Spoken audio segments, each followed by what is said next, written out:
자, 우리가 믿는 기독교 신앙과 옛날 우리 조상들이 민간에서 널리 믿었던 토속 신앙, 이 둘 사이에 어떤 차이가 있다고 생각하십니까? 물론 여러 가지 관점과 차원에서 그 차이를 말할 수 있겠지만 저는 근본적으로 그 차이가 신앙, 곧 우리가 믿는 믿음의 대상에 있다라고 생각을 합니다.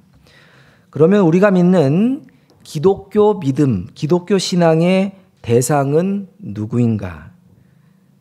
지금도 살아계셔서 지식을 가지고 판단하시며 감정을 가지고 느끼실 뿐만 아니라 의지를 가지고 행동하시는, 다시 말해서 인격적인 하나님이 우리의 믿음의 대상이 되신다는 것입니다. 믿음의 대상인 하나님만 인격적인 존재이실 뿐 아니라 믿음의 주체인 우리도 인격적인 존재이죠. 그래서 믿음의 대상도 인격이고 믿는 우리도 인격이기에 의사소통, 다시 말해 인격과 인격 사이에 대화가 가능하고 서로 간에 설득이 가능하게 된다라고 하는 것을 우리는 이해해야만 합니다.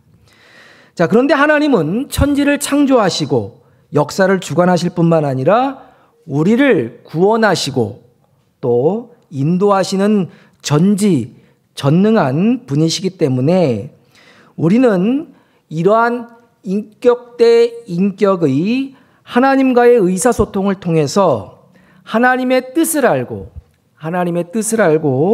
이 하나님의 뜻에 순종해야만 하는 필요가 생기게 된다라고 하는 것 또한 이해해야 합니다.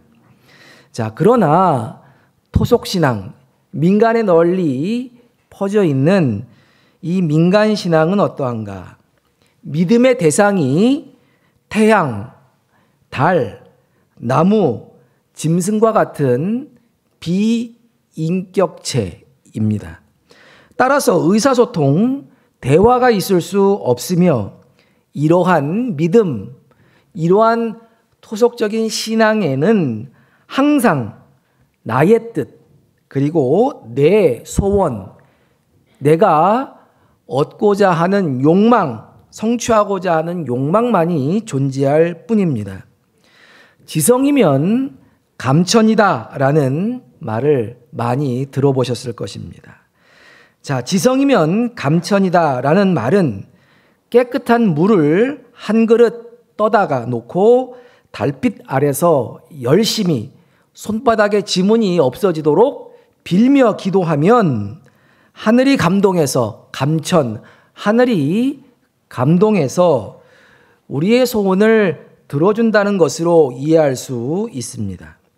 그러면 여기에서 믿음의 대상인 하늘은 누구이며 하늘의 뜻은 무엇입니까? 열심히 소원을 비는 자에게 있어서 하늘은 누구이며 하늘의 뜻이 무엇인지에 대해서는 그다지 중요하지 않습니다. 그저 열심히 기도해서 내가 가지고 있는 뜻, 나의 소원, 나의 욕망을 관철하면 되는 것이지 믿음의 대상인 내가 믿는 누구가 됐든지 그 대상의 뜻이나 그 주권은 아무 의미가 없다는 것입니다. 믿음의 대상은 없고 믿음의 주체만 있는 것, 다시 말해 절대자의 뜻은 없고 비는 자의 뜻, 자신의 소원과 욕망만이 있는 것이 토속신앙, 민간신앙의 특징이다, 그렇게 이야기할 수 있습니다. 자, 이러한 토속신앙, 특별히 샤머니즘적인 사고방식은 우리의 의식 속에 깊이 뿌리 내려져 있습니다. 특별히 한국 사람의 의식 속에 뿌리 내려져 있죠. 그래서 이 샤머니즘 사고방식이 우리의 종교적 세계관도 지배하고 있다라고 할 수 있습니다.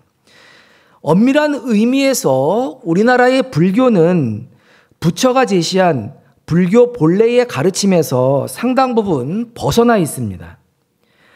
부처는 깨달음을 통해서 세상이 주는 욕심의 굴레에서 벗어나 열반에 이를 것을 이야기했지만, 전통적으로 한국의 불교는 불공을 통해서 자신이 얻고자 하는 것을 얻는 데에 열중해 왔기 때문에 그러합니다. 이러한 점에서 한국의 불교는 샤머니즘적 불교, 샤머니스틱 부디즘이라고 할 수 있습니다. 유교도 마찬가지이지요. 유교는 본래 종교라기보다는 어떻게 살 것인가에 천착, 집중하는 윤리로 보는 것이 보다 타당할 것입니다. 그러나 이것이 후대에 제사의식, 제례와 결합하면서 조상신을 섬기는 종교로 변질되어 버렸습니다. 조상들께 제사를 잘 드려야 후손이 복을 조상님의 음덕으로 어떻게 해요? 이 세상에서 잘 먹고 잘 산다는 생각을 낳게 된 것입니다. 이런 점에서 우리나라의 유교 역시 샤머니즘적 유교라고 말할 수 있습니다. 자, 그러하면 우리 기독교는 어떠한가? 우리의 신앙은 개인의 소원을 이루기 위해 종교를 사유화하는 샤머니즘적 신앙에 물들지 않았다고 감히 자신 있게 말할 수 있는 것인가? 우리는 하나님의 주권을 앞세우고 전능하신 하나님과의 인격적인 교제를 중요하게 여기는 기독교의 참신앙을 유지해 왔는가? 우리는 이 부분에 대해서 매우 진지한 성찰이 있어야 할 것입니다. 따라서 오늘 우리는 법궤, 하나님의 궤를 대하는 성경 인물들의 서로 다른 상반된 태도를 살펴봄으로써 무엇이 도대체 참 믿음이고 무엇이 잘못된 믿음인지를 가려내보고 우리들이 어떠한 신앙적 태도를 견지하며 살아가야 할지에 대해서 살펴보고자 합니다. 자, 법궤를 한번 보겠습니다. 자, 법궤. 다양하게 우리가 법궤를 본 적이 없기 때문에 상상 속에서 성경에서 말씀하고 있는 것을 토대로 법궤를 이렇게 한번 그려볼 수 있을 것입니다. 자, 법궤는 하나님의 임재, 하나님이 나타나심의 상징이었습니다. 하나님은 전능하시고 하늘이라도 그 크기를 수용할 수 없을 만큼 광대한 분이시지만 특별히 이스라엘 백성들을 만나 주실 때에는 지성소 안에 있는 법궤 위에서 만나 주시겠다. 하나님께서 이스라엘 백성들을 만나실 때 이 법궤 위에 임재하여 만나 주시겠다 말씀하셨기 때문에 법궤는 이스라엘 백성이 하나님을 만나는 장소이자 하나님의 나타나심, 하나님이 이스라엘 백성과 함께 하심, 다시 말해 하나님의 임재의 상징이 되었다라고 말씀드릴 수 있습니다. 또한 하나님은 전능하시고 전쟁에 능하신 분이기 때문에 하나님이 함께 하시면 전쟁에서 반드시 승리한다는 믿음을 가지고 있었지요. 그래서 전쟁에 나갈 때 무엇을 앞세웠습니까? 하나님에게 법궤를 앞세웠던 것을 볼 수가 있습니다. 자, 이러한 믿음은 올바른 믿음이며 어떠한 어려운 문제에 직면했을 때 이러한 믿음을 발휘한다면 분명히 긍정적인 결과를 얻을 수 있을 것입니다.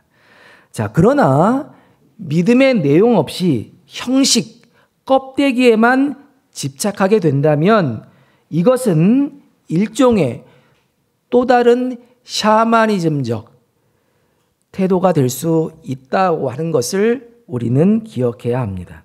이게 무슨 말인가?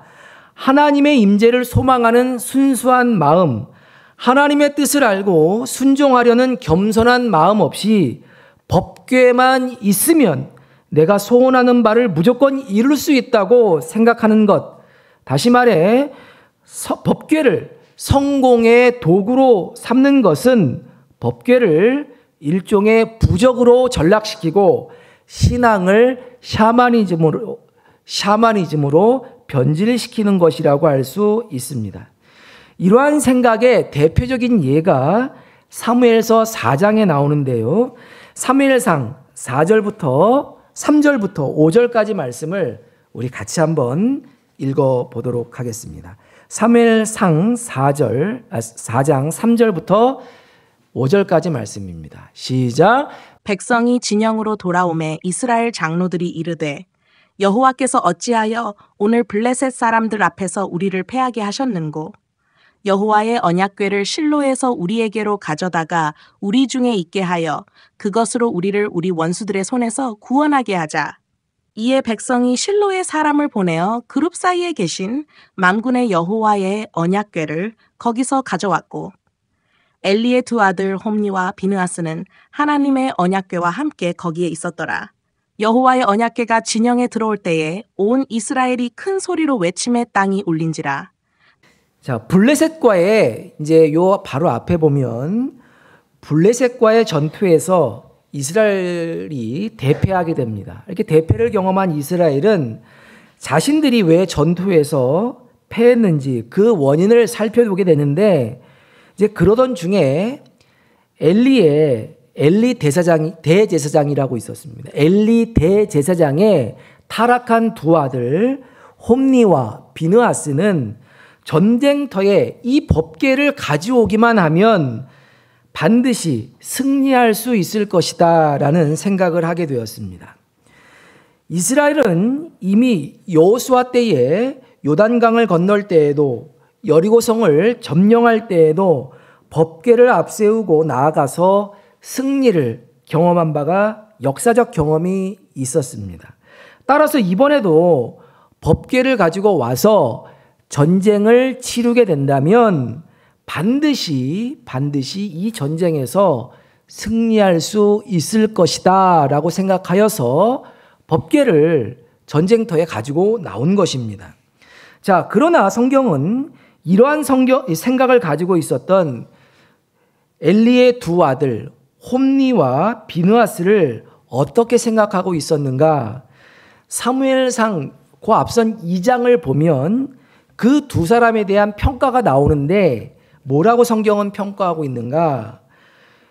엘리의 두 아들 홈니와 비느하스는 불량자요 여호와의 제사를 멸시한 사람들이다라고 평가하고 있습니다. 다시 말해서 대제사장의 아들이었음에도 불구하고 하나님의 제사를 멸시하고 온갖 악행을 일삼는 불량배였다라고 평가하고 있었던 것입니다. 홈니와 비느하스는 하나님을 멸시하면서도 지 멋대로 사는 사람이었음에도 불구하고 법궤만 있으면 된다는 생각, 다시 말해서 하나님을 자신의 이기적 목적 달성을 위한 수단으로 생각하고 법궤를 전쟁터의 최전선으로 가지고 나왔던 것입니다. 하나님을 이기적인 수단으로 삼고자 했던 이 계획이 성공할 수 있었겠습니까? 자, 다 같이 이어서 사무엘상 4장 10절부터 11절 말씀을 같이 한번 읽어보겠습니다. 시작. 블레셋 사람들이 싸움에 이스라엘이 패하여 각기 장막으로 도망하였고 사륙이 심히 커서 이스라엘 보병에 3만 명이 엎드러졌으며 하나님의 궤는 빼앗겼고 엘리의 두 아들 홈니와 비느하스는 죽임을 당하였더라. 자, 뭐라고 말씀하고 있습니까? 자, 믿음이 있었어요. 어떠한 믿음? 법궤를 가지고 나오면 전쟁터에서 대승을 거둘 수 있을 것이다 라는 생각을 가지고 법궤를 가지고 왔어요. 하나님을 도구화한 것입니다. 자기의 이기적인 욕심을 달성하기 위한 수단으로 삼은 것이죠. 그 결과는 아주 비참했습니다. 이스라엘은 대패하여 3만 명이 전쟁에서 죽었다라고 말씀하고 있습니다. 그리고 놀랍게도 하나님의 임재를 상징하는 그 법궤가 어떻게 되었다? 블레셋 사람들에게 빼앗겼다라고 성경은 말씀하고 있어요. 그리고 엘리의 두 아들은 죽임을 당하는 참으로 비참한 결과를 맞이하게 되는 것을 볼 수가 있습니다. 놀랍지요? 하나님의 임재, 하나님의 현현의 상징인 그 법궤를 가지고 있었음에도 불구하고 이스라엘은 이 전쟁에서 아주 비참한 최후를 맞이할 수밖에 없었다는 것입니다. 저는 오늘 이 말씀을 준비하면서 제 자신의 삶에 대해서 많은 생각을 해 보았습니다. 하나님께 영광을 돌리는 신실한 그리스도인이요 목회자로 살겠다라는 표면적인 목표를 내세우고는 있지만 속으로는 내 자신의 개인적인 야망을 달성하기 위해 주님 그리고 주님의 몸된 교회를 이용하고 있지는 않는가? 내 개인적인 목표, 욕망을 달성하기 위한 수단으로 삼고 있지는 않는가? 내가 하고 있는 고민, 염려는 정말 하나님과 하나님의 교회를 향한 거룩한 염려인가? 많은 생각을 해보니까 내 안에서 끊임없이 용솟음치는 고민, 갈등, 염려의 상당수가 하나님을 위한 것이라기보다는 내 자신의 욕심을 위한 것이라는 생각이 들게 되었습니다. 앞으로 무엇을 먹을까? 무엇을 입을까? 어느 자리에 있게 될까? 하는 근심과 이것을 만족시키기 위한 야망으로 내 머릿속을 가득 채우고 있지 않았는가라는 반성을 해보게 된 것입니다. 사랑하는 성도 여러분, 우리들의 모습은 어떠합니까? 우리들에게 있어 하나님은 정말 어떠한 분입니까? 하나님은 우리들의 주인입니까? 하나님의 뜻을 알고자 하고 있으며 그 뜻에 순종하고 계십니까? 우리들의 생각은 무엇으로 채워지고 있는가? 하나님의 뜻입니까? 아니면 우리 자신의 개인적인 욕심, 야망입니까? 하나님을 우리 자신의 욕심을 이루기 위한 수단으로 삼는 것은 샤머니즘적 신앙이요, 성공할 수 없는 착각이라는 것을 믿으시길 주님의 이름으로 축원합니다. 자, 그러면 이제 본문으로 돌아가서 법궤를 대함에 있어서 엘리의 두 아들과 전혀 다른 태도를 보인 다윗의 모습을 살펴보도록 하겠습니다. 자, 본문에 앞서 배경이 되는 사무엘하 15장 13절 14절 말씀을 같이 한번 읽어보겠습니다. 13절 14절 시작. 전령이 다윗에게 와서 말하되 이스라엘의 인심이 압살롬에게로 돌아갔나이다 하니 다윗이 예루살렘에 함께 있는 그의 모든 신하에게 이르되 일어나 도망하자. 그렇지 아니하면 우리 중 한 사람도 압살롬에게서 피하지 못하리라. 빨리 가자. 두렵건대 그가 우리를 급히 따라와 우리를 해하고 칼날로 성읍을 칠까 하노라. 자, 오늘 본문은 다윗이 자신의 아들 압살롬이 구테타를 일으켰어요. 아들이 아버지의 왕권을 빼앗겼다고 구테타를 지금 일으킨 것입니다. 자, 이렇게 구테타를 일으키니까 반란을 일으키자 황급히 예루살렘 성을 빠져나오는 장면을 배경으로 하고 있습니다. 이 아들의 반란이 워낙 갑작스럽게 일어났고 사건 자체가 매우 당혹스러운 일이었기 때문에 다윗과 그의 신하들은 피신을 하면서도 정신을 도무지 차릴 수가 없었습니다. 자, 다윗의 신하들은 이러한 극박한 상황 속에서 법궤를 제일 먼저 챙겼습니다. 자, 왜 법궤를 제일 먼저 챙겼을까요?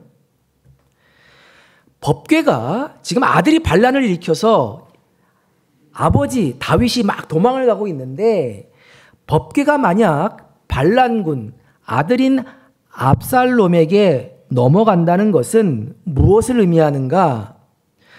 법궤가 반란군으로 넘어가는 것은 심각한 문제를 초래하는 것이었습니다. 그것은 하나님이 더 이상 다윗과 함께하는 것이 아니고 누구랑? 반란을 일으킨 아들 압살롬과 함께하는 것이다 라는 것을 의미할 수도 있고, 또 그렇게 되면 앞으로 벌어질 모든 전투에서 반란군이 승리할 수도 있다라고 하는 잘못된 믿음을 반란군에게 줄 수 있기 때문에 그러했습니다. 뿐만 아니라 법궤가 압살롬 손에 있다고 하는 것은 압살롬 정권의 정통성을 보증하는 것이기도 했기 때문에 법궤를 지키는 것이 무엇보다도 중요했습니다. 따라서 대제사장과 레위인들은 그 긴박한 상황 속에서 법궤를 제일 먼저 챙겨서 이제 도망을 나오고 있는 이 상황 속에서 함께 가져가려고 했던 것입니다. 자, 그런데 다윗은 이 상황 속에서 우리의 상식과 다른 예상 밖의 반응을 보이고 있는 것을 볼 수가 있는데요. 오늘 본문 사무엘하 15장 24절부터 26절. 제가 같이 한번 읽어보겠습니다. 보라, 사독과 그와 함께한 모든 레위 사람들도 하나님의 언약궤를 메어다가 하나님의 궤를 내려놓고 아비아들 모든 백성이 성에서 나오기를 기다리다. 왕이 사독에게 이르되 보라, 하나님의 궤를 성읍으로 도로 메어가라. 만일 내가 여호와의 앞에서 은혜를 입었으면 도로 나를 인도하사 내게 그 궤와, 그러나 그가 이와 같이 말씀하시기를 내가 너를 기뻐 아니한다 하시면 종이 선히 여기시는 대로 내게 행하옵소서 하리라. 아멘. 자, 본문을 통해서 알 수 있는 다윗의 믿음은 무엇이었는가? 그것은 하나님을 향한 나의 믿음이 온전하고 하나님이 나와 함께 하신다면 법궤가 반란군의 손에 있든지 아니면 내 손에 있든지 그것은 중요하지 않다. 그것은 아무런 누구의 손에 있든지 그것은 문제가 되지 않는다라는 것입니다. 법궤가 어디에 있는지 보다 중요한 것이 있는데 그게 뭐예요? 정말 중요한 것은 뭐예요? 법궤가 어디 있는지가 중요한 것이 아니라 나의 마음이 어디에 있는지가 보다 중요하다. 다윗은 그렇게 생각한 것입니다. 내 이기적인 목적보다 중요한 것은 하나님의 뜻, 하나님의 주권인데 나의 마음이 하나님께 있느냐 그렇지 않느냐가 중요한 것이지 법궤가 현재 나와 함께 있느냐 그렇지 않느냐가 중요한 것은 아니다라는 것입니다. 우리는 여기서 법궤가 어디에 있든지 나의 마음이 하나님께 있고 하나님이 나와 함께 하시면, 그리고 내가 돌아오는 것이 지금은 이렇게 도망가지만 내가 다시 예루살렘 성으로 돌아오는 것이 하나님의 뜻이라면 법궤가 어디 있든지 상관없이 반드시 돌아올 수 있을 것이라고 생각한 다윗의 하나님 중심적인 믿음을 볼 수 있다라고 하는 것입니다. 이것은 법궤를 이기적인 수단으로 부적처럼 사용하려 했던 엘리의 두 아들과는 아주 다른 모습이라고 할 수 있습니다. 다윗이 법궤를 두고 지금 막 도망가고 있지요. 반란군을 피해서 도망을 가고 있습니다. 이 도망가는 모습은 누가 보기에도 비참하기 그지 없었습니다. 그는 맨발로 걸어야 했고 그의 눈에는 눈물이 가득했습니다. 또한 법궤가 다윗과 함께하지 않았기 때문에 하나님께, 백성들은 아마도 볼 때에 하나님께서 다윗을 버렸다라고 그렇게 생각할 수도 있었을 것입니다. 하나님께 버림받은 듯한 인상을 주기에 충분했다는 것입니다. 그러나 눈에 보이는 법궤는 없었지만 그의 심령은 하나님이 자신과 함께 한다는 믿음으로 충만했습니다. 그는 또한 어떠한 상황 속에서도 하나님이 나를 버리지 않는다라고 하는 믿음을 가지고 있었기 때문에 마음의 평온을 잃지 않을 수 있었습니다. 다윗이 이런 극박한 상황 속에서도 마음이 평화로웠다, 마음이 평온했다라고 하는 것을 어떻게 할 수 있는가? 우리는 이러한 다윗의 마음 상태를 도망가는 자신을 향해 저주를 퍼붓는 시므이라는 사람이 이제 사무엘하 16장 바로 뒤에 나와요. 그런데 이 시므이라고 하는 사람을 대하는 모습 속에서 발견할 수가 있습니다. 사무엘하 16장에서 도망을 가는 다윗을 향해 시므이라는 사람이 조롱과 저주를 막 퍼붓습니다. 자, 그러자 다윗의 신복들이 뭐라고 이야기하느냐? 다윗이여, 왕이시여, 내가 명령만 내리시면 저 형편없는 인간 시므이를 가서 쳐 죽이겠다고 그렇게 다윗에게 이야기를 합니다. 자, 그러자 다윗이 뭐라고 이야기하는가? 내버려 둬라, 그렇게 이야기합니다. 내버려 둬. 막 시므이가 조롱을 해요. 정말 별것도 아닌 사람이 왕을 조롱을 하고 있습니다. 그러니까 왕의 신복들이 내가 저걸 그냥 볼 수가 없습니다. 가가지고 죽여버리겠다, 이렇게 이야기를 해요. 그 다윗이 뭐라고 그러냐면 내버려 둬, 그렇게 이야기를 합니다. 무슨 얘기냐? 내 몸에서 난 자식도 내 아들도 나를 죽이려고 하는데 본래 나를 싫어했던 베냐민 지파의 사람들이야 오죽하겠느냐. 이 시므이가 원래 이 유다 지파와 적대적인 관계에 있었던, 다윗과 적대적인 관계에 있었던 베냐민 지파의 후손이었어요. 이 베냐민 지파의 후손인 시므이가 나를 이렇게 욕하는 게 도대체 뭐가 문제가 되겠느냐. 그러면서 그냥 내버려 둬라, 그렇게 이야기하는 것을 볼 수가 있습니다. 다윗은 이때에도 그렇게 조롱받고 저주받고 있는 상황 속에서도 하나님이 나와 함께 하시기 때문에 괜찮다라고 하는 믿음을 가지고 있었던 것입니다.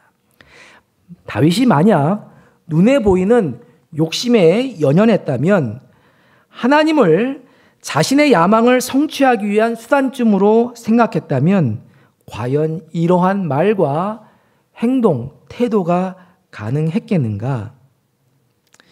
자, 우리들이 신앙생활을 하면서 조급해지고 불평과 원망이 많아지고 사나워질 때에는 언제입니까? 막 사나워져요. 사람과 어떤 사건을 대할 때 막 싸나워져요. 그럴 때가 언제입니까? 하나님의 주권, 하나님의 뜻보다는 내 생각, 내 계획, 내 욕심을 앞세울 때 아니겠습니까? 내 마음대로, 자신의 뜻대로 일이 잘 풀리지 않았을 때 우리들은 흔히 염려하고 원망하고 짜증을 내고 화를 내는 것이 일반적인 모습이라 할 수 있을 것입니다. 그러나 하나님의 주권과 하나님의 뜻으로 우리의 생각과 우리의 마음을 가득 채울 때 우리는 어떠한 불리한 상황 속에서도 나를 시기하고 심지어 저주하는 사람들을 향해서도 평화를 잃지 않고 내버려 두자, 내버려 둬라 라고 말할 수 있다는 것입니다. 사랑하는 성도 여러분, 우리의 모습은 어떠합니까? 이 자리에 있는 모든 분들은 이 시간 이후로 어떠한 상황, 어떠한 사람을 향해서도 하나님이 나와 함께 하시기에 누가 나를 어떻게 하겠느냐라는 믿음을 가지고 내버려 둬라 라고 이야기할 수 있는 넉넉한 믿음을 소유하시는 분들 되시길 주님의 이름으로 축원합니다. 자, 오늘날 기독교가 연일 비판의 대상이 되고 있습니까? 되고 있습니다. 왜 이렇게 비판을 받고 있는가? 왜 이렇게 비판을 받고 있는가? 너무 조급하고 또 하나님을 우리 믿는 사람들의 욕망을 채우기 위한 수단으로 삼고 있기 때문에 세상에 빛이 되지 못하고 세상에 욕을 먹고 있는 것은 아닌가 되돌아보게 됩니다. 그러나 그럼에도 불구하고 이 사회, 이 나라의 소망은, 진정한 소망은 기독교요, 예수 그리스도요, 삼위일체 하나님이심을 믿습니다. 왜 그런가? 우리 기독교는 140여 년 되는 역사 속에서 우리나라의 소망이 기독교, 하나님이라고 하는 것을 넉넉히 증명해 왔기 때문에 그러합니다. 자, 그러나 우리가 앞으로도 이 사회, 이 나라의 소망이 되려면 불교나 유교가 밟아왔던 전철을 밟아서는 안 될 것입니다. 말씀드린 바와 같이 불교도 샤머니스틱 부디즘, 샤머니즘적 불교가 되었어요. 유교도 샤머니스틱 컨퓨셔니즘이라고, 샤머니즘적인 유교가 되어버렸어요. 만약에 우리 기독교도 샤머니즘적 기독교가 되어버린다면 우리 한국 사회는 더 이상 소망이 없을 것입니다. 기독교가, 우리 그리스도교가 불교나 유교가 그러했던 것처럼 이기적 욕심을 달성하기 위한 하나님을 수단으로 삼는다고 한다면 불교나 유교처럼 되어버릴 가능성이 매우 높다는 것입니다. 그러므로 우리 미사 목민교회 모든 성도 여러분, 자신의 뜻과 욕심을 앞세우기보다는 하나님의 주권을 앞세우는 참된 신앙을 구사하시기를 주님의 이름으로 축원합니다. 다윗이 법궤가 어디 있든 나의 마음이 하나님과 함께하면 문제될 것이 없다라고 하는 신실한 참신앙을 가지고 하나님께 영광을 돌리고 이 사회의 소망이 되며 우리 자신도 하나님께 주시는 신령한 복을 받아 누리는 모든 성도님들 되시길 주님의 이름으로 축원합니다. 기도하겠습니다.